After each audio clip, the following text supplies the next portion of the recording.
Jane Eyre by Charlotte Brontë. Chapter 15.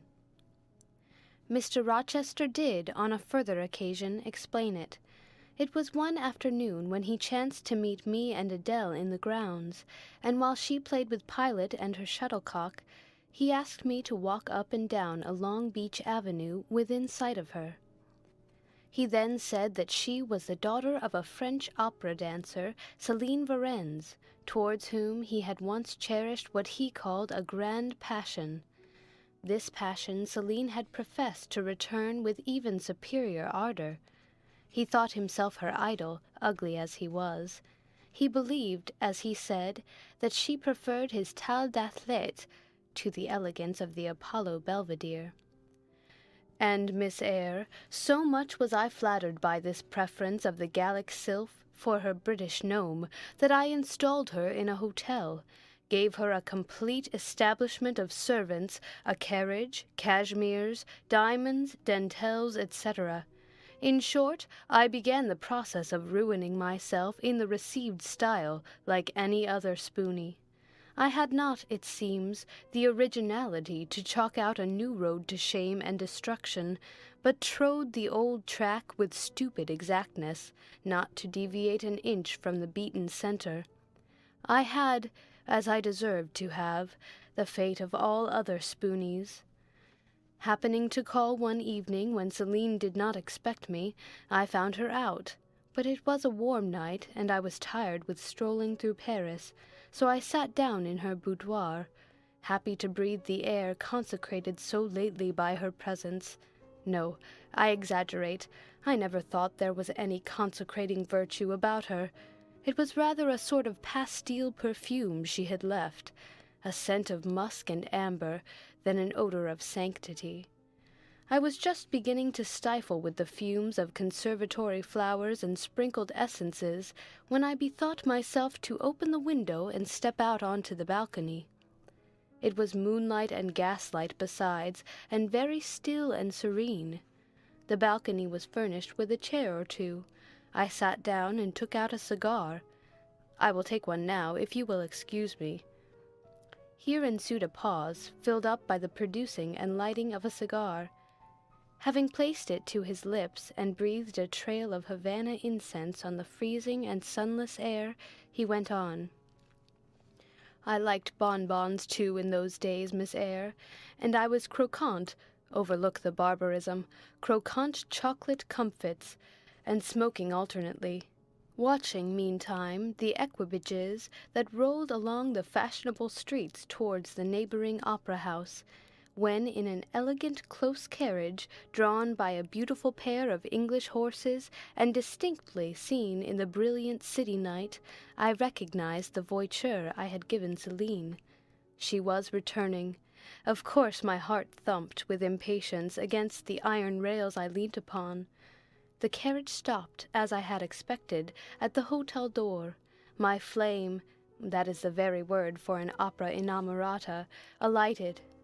Though muffed in a cloak, an unnecessary encumbrance, by the by, on so warm a June evening, I knew her instantly by her little foot, seen peeping from the skirt of her dress, as she skipped from the carriage step.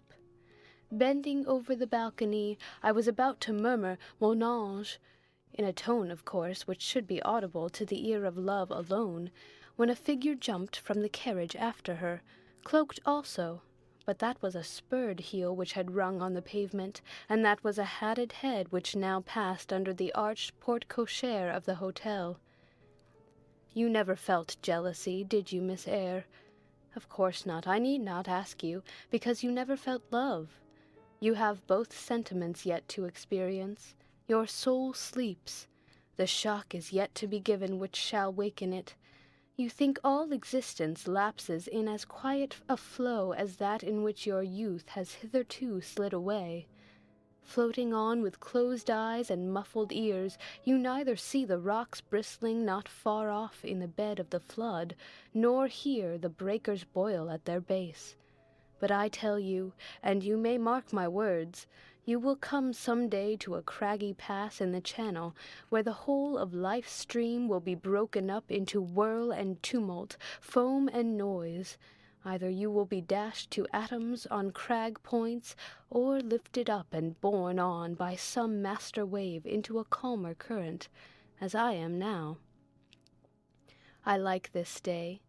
I like that sky of steel. I like the sternness and stillness of the world under this frost.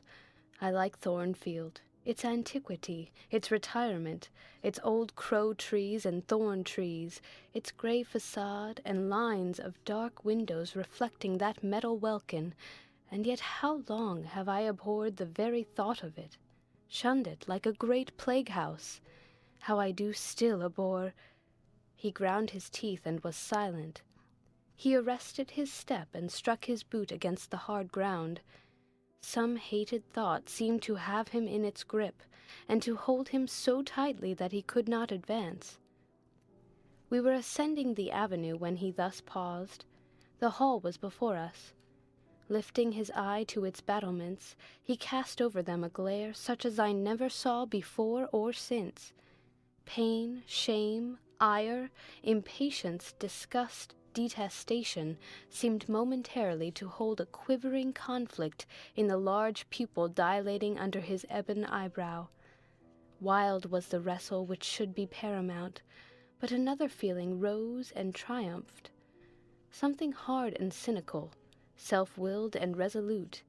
It settled his passion and petrified his countenance. He went on.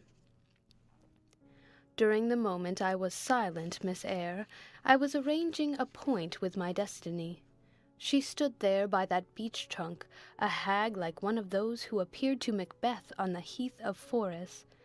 "You like Thornfield?" she said, lifting her finger, and then she wrote in the air a memento, which ran in lurid hieroglyphics all along the house front, between the upper and lower row of windows. "Like it if you can. Like it if you dare." "I will like it," said I. "I dare like it, and," he subjoined moodily, "I will keep my word. I will break obstacles to happiness, to goodness, yes, goodness.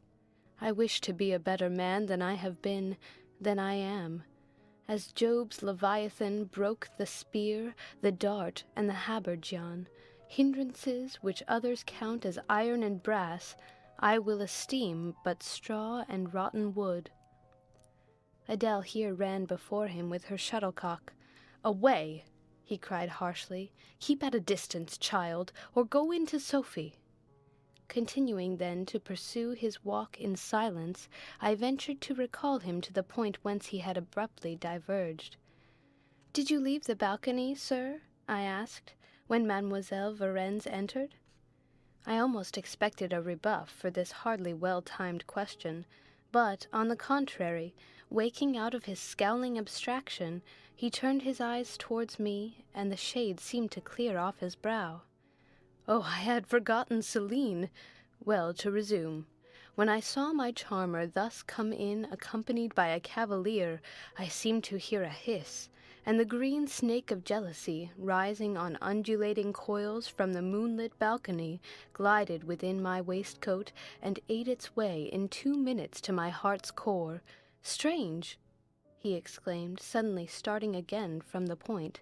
"Strange that I should choose you for the confidant of all this, young lady.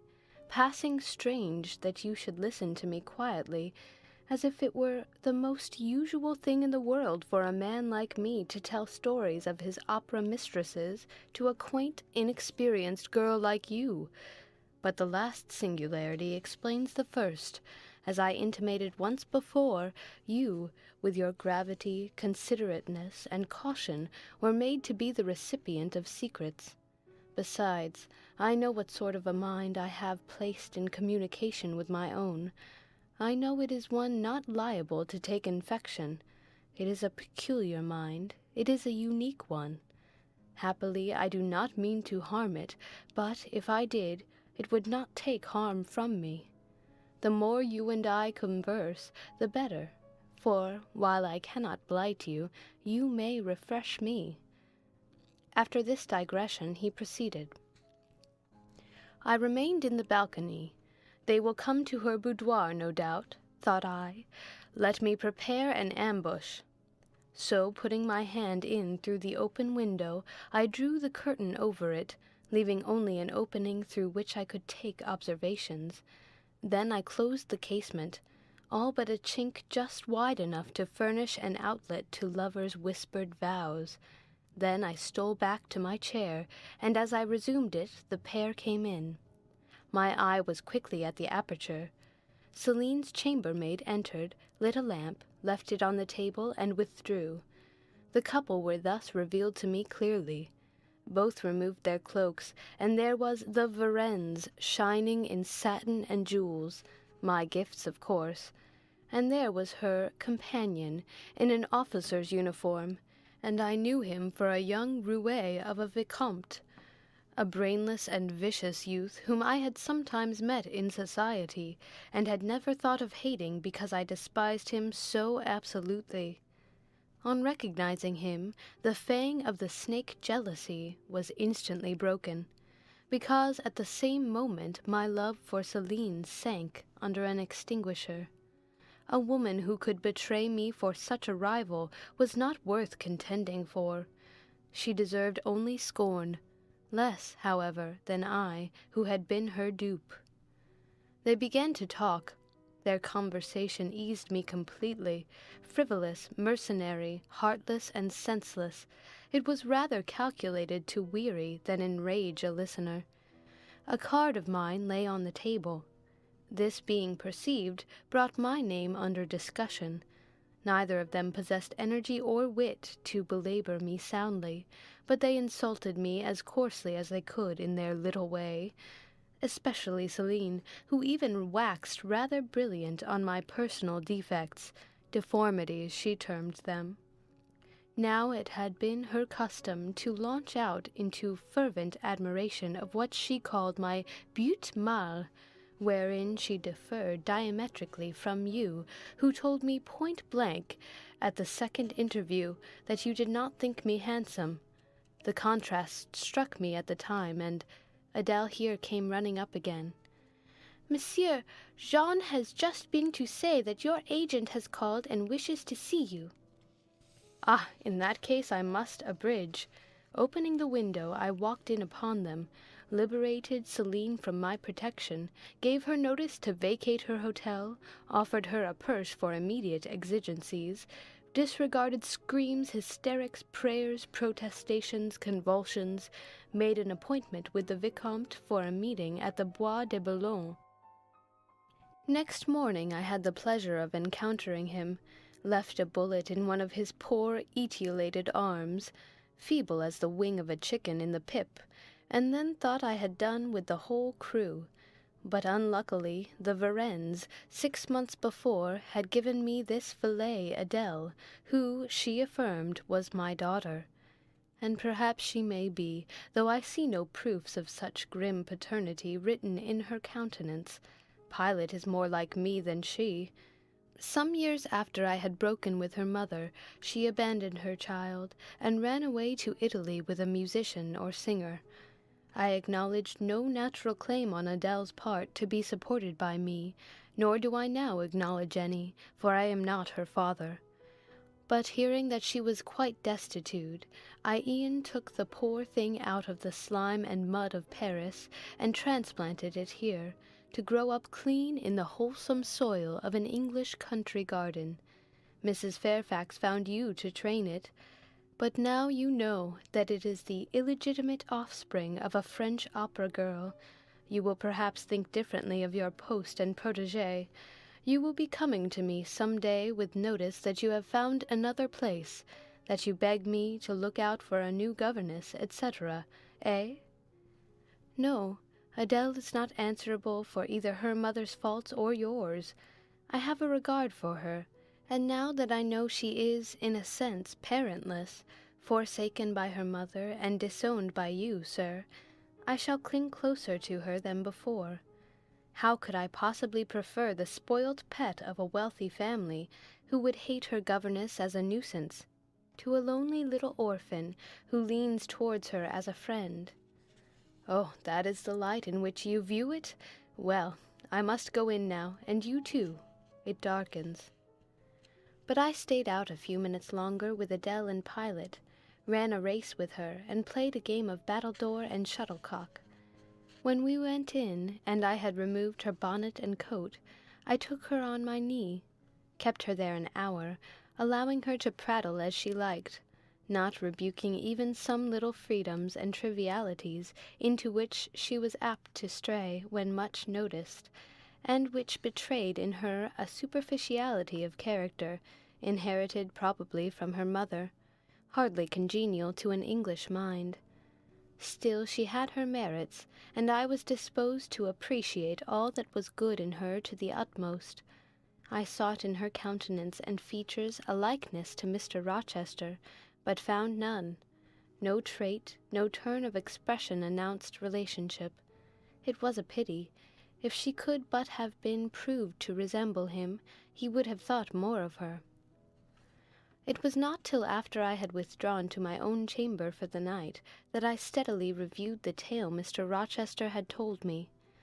As he had said, there was probably nothing at all extraordinary in the substance of the narrative itself. A wealthy Englishman's passion for a French dancer and her treachery to him were everyday matters enough, no doubt, in society. But there was something decidedly strange in the paroxysm of emotion which had suddenly seized him when he was in the act of expressing the present contentment of his mood, and his newly revived pleasure in the old hall and its environs. I meditated wonderingly on this incident, but gradually quitting it, as I found it for the present inexplicable, I turned to the consideration of my master's manner to myself. The confidence he had thought fit to repose in me seemed a tribute to my discretion. I regarded and accepted it as such. His deportment had now for some weeks been more uniform towards me than at the first. I never seemed in his way. He did not take fits of chilling hauteur. When he met me unexpectedly, the encounter seemed welcome. He had always a word and sometimes a smile for me. When summoned by formal invitation to his presence, I was honored by a cordiality of reception that made me feel I really possessed the power to amuse him, and that these evening conferences were sought as much for his pleasure as for my benefit. I, indeed, talked comparatively little, but I heard him talk with relish. It was his nature to be communicative. He liked to open to a mind unacquainted with the world glimpses of its scenes and ways. I do not mean its corrupt scenes and wicked ways, but such as derived their interest from the great scale on which they were acted, the strange novelty by which they were characterized. And I had a keen delight in receiving the new ideas he offered, in imagining the new pictures he portrayed, and following him in thought through the new regions he disclosed, never startled or troubled by one noxious illusion. The ease of his manner freed me from painful restraint. The friendly frankness, as correct as cordial, with which he treated me, drew me to him. I felt at times as if he were my relation rather than my master. Yet he was imperious sometimes still, but I did not mind that. I saw it was his way. So happy, so gratified did I become with this new interest added to life, that I ceased to pine after kindred. My thin crescent destiny seemed to enlarge. The blanks of existence were filled up. My bodily health improved. I gathered flesh and strength. And was Mr. Rochester now ugly in my eyes? No, reader. Gratitude, and many associations, all pleasurable and genial, made his face the object I best liked to see. His presence in a room was more cheering than the brightest fire. Yet I had not forgotten his faults. Indeed, I could not, for he brought them frequently before me. He was proud, sardonic, harsh to inferiority of every description. In my secret soul I knew that his great kindness to me was balanced by unjust severity to many others.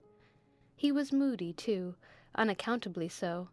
I more than once, when sent for to read to him, found him sitting in his library alone, with his head bent on his folded arms, and, when he looked up, A morose, almost a malignant scowl blackened his features. But I believed that his moodiness, his harshness, and his former faults of morality, I say former, for now he seemed corrected of them, had their source in some cruel cross of fate. I believed he was naturally a man of better tendencies, higher principles, and purer tastes than such as circumstances had developed, education instilled, or destiny encouraged. I thought there were excellent materials in him, though for the present they hung together somewhat spoiled and tangled. I cannot deny that I grieved for his grief, whatever that was, and would have given much to assuage it. Though I had now extinguished my candle and was laid down in bed, I could not sleep for thinking of his look when he paused in the avenue and told how his destiny had risen up before him and dared him to be happy at Thornfield.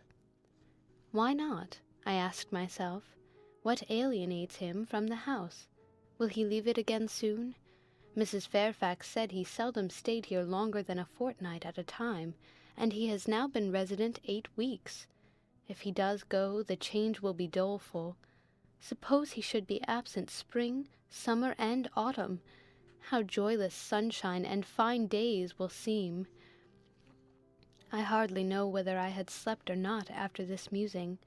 At any rate, I started wide awake on hearing a vague murmur, peculiar and lugubrious, which sounded, I thought, just above me. I wished I had kept my candle burning. The night was drearily dark. My spirits were depressed. I rose and sat up in bed, listening. The sound was hushed. I tried again to sleep, but my heart beat anxiously. My inward tranquillity was broken. The clock, far down in the hall, struck 2. Just then it seemed my chamber door was touched, as if fingers had swept the panels in groping away along the dark gallery outside. I said, "Who is there?" Nothing answered. I was chilled with fear.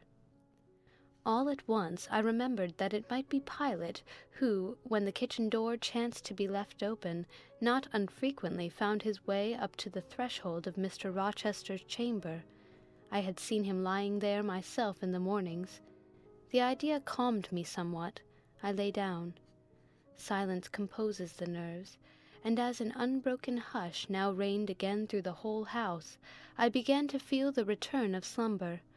But it was not fated that I should sleep that night. A dream had scarcely approached my ear when it fled affrighted, scared by a marrow-freezing incident enough.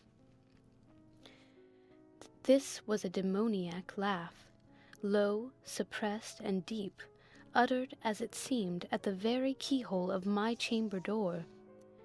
The head of my bed was near the door, and I thought at first the goblin laughter stood at my bedside, or rather crouched by my pillow, but I rose, looked around, and could see nothing, while, as I still gazed, the unnatural sound was reiterated, and I knew it came from behind the panels. My first impulse was to rise and fasten the bolt, my next, again to cry out, "Who is there?" Something gurgled and moaned. Ere long, steps retreated up the gallery towards the 3rd-story staircase. A door had lately been made to shut in that staircase. I heard it open and close, and all was still. Was that Grace Poole, and is she possessed with a devil? Thought I. Impossible now to remain longer by myself. I must go to Mrs. Fairfax. I hurried on my frock and a shawl. I withdrew the bolt and opened the door with a trembling hand. There was a candle burning just outside and on the matting in the gallery.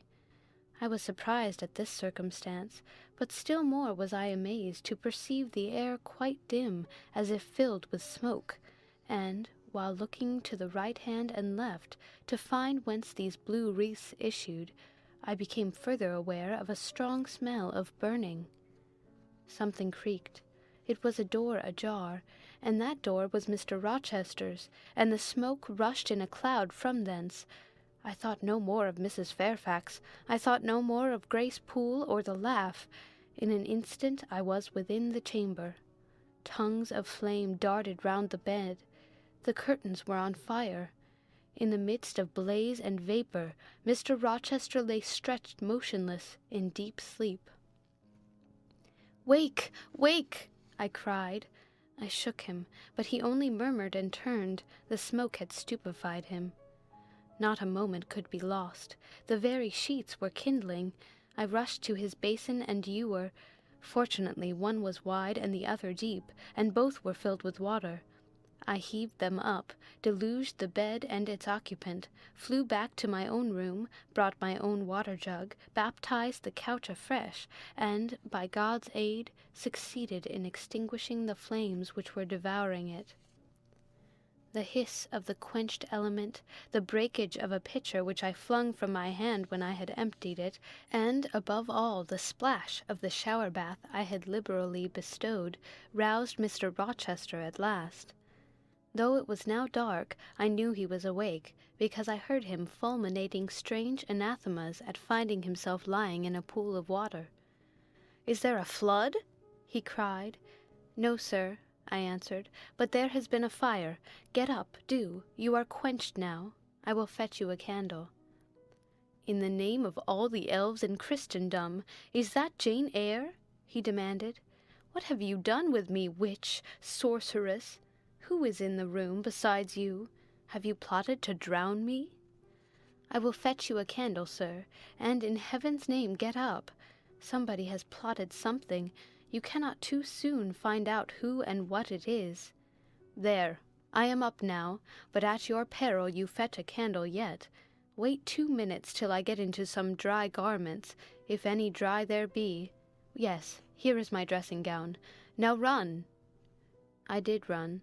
I brought the candle which still remained in the gallery. He took it from my hand, held it up, and surveyed the bed, all blackened and scorched, the sheets drenched, the carpet round swimming in water. "What is it, and who did it?" he asked. I briefly related to him what had transpired. The strange laugh I had heard in the gallery, the step ascending to the 3rd story, the smoke, the smell of fire which had conducted me to his room, in what state I had found matters there, and how I had deluged him with all the water I could lay hands on. He listened very gravely. His face, as I went on, expressed more concern than astonishment. He did not immediately speak when I had concluded. "Shall I call Mrs. Fairfax?" I asked. "Mrs. Fairfax? No, what the deuce would you call her for? What can she do? Let her sleep unmolested." "Then I will fetch Leah, and wake John and his wife." "Not at all. Just be still. You have a shawl on. If you are not warm enough, you may take my cloak yonder, wrap it about you, and sit down in the armchair. There. I will put it on. Now place your feet on the stool to keep them out of the wet. I am going to leave you a few minutes. I shall take the candle. Remain where you are till I return. Be as still as a mouse. I must pay a visit to the 2nd story. Don't move, remember, or call anyone." He went. I watched the light withdraw. He passed up the gallery very softly, unclosed the staircase door with as little noise as possible, shut it after him, and the last ray vanished. I was left in total darkness. I listened for some noise, but heard nothing. A very long time elapsed. I grew weary. It was cold in spite of the cloak, and then I did not see the use of staying, as I was not to rouse the house. I was on the point of risking Mr. Rochester's displeasure by disobeying his orders, when the light once more gleamed dimly on the gallery wall, and I heard his unshod feet tread the matting. I hope it is he, thought I, and not something worse. He re-entered, pale and very gloomy. "I have found it all out," said he, setting his candle down on the washstand. "It is as I thought." "How, sir?"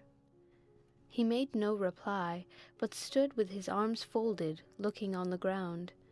At the end of a few minutes he inquired in rather a peculiar tone, "I forget whether you said you saw anything when you opened your chamber door." "No, sir, only the candlestick on the ground." "But you heard an odd laugh. You have heard that laugh before, I should think, or something like it? Yes, sir. There is a woman who sews here, called Grace Poole. She laughs in that way. She is a singular person. Just so. Grace Poole, you have guessed it.